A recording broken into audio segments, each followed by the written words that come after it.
To begin with, what even is climate change, and why is it such an issue?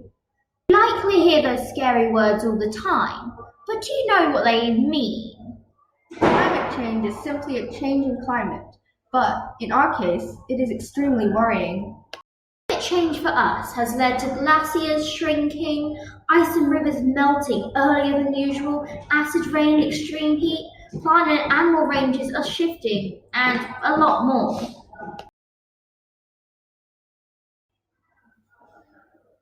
Now, why does this actually happen? In total, this can be simplified to air pollution, although there are still other factors. Basically, air pollution is a result of incomplete combustion, which can occur within car engines when there is too much carbon and not enough oxygen. The opposite being complete combustion, where carbon reacts as fully as it can with the oxygen. This creates soot and exhaust, which pump into the air, which can greatly harm the environment. An example of how it can harm the environment is when carbon monoxide is produced. It happens when the carbon only reacts partly with oxygen and is incredibly poisonous. It literally kills. Similarly, carbon dioxide is produced, which can lead to global warming and climate change. Sulfur dioxide and nitrogen oxide, acidic gases, both lead to acid rain and soot particles. They'll damage your lungs and trigger asthma. Now for some more info on acid rain. Linking back to sulfur dioxide and nitrogen oxide causing acid rain, you may be wondering how that works.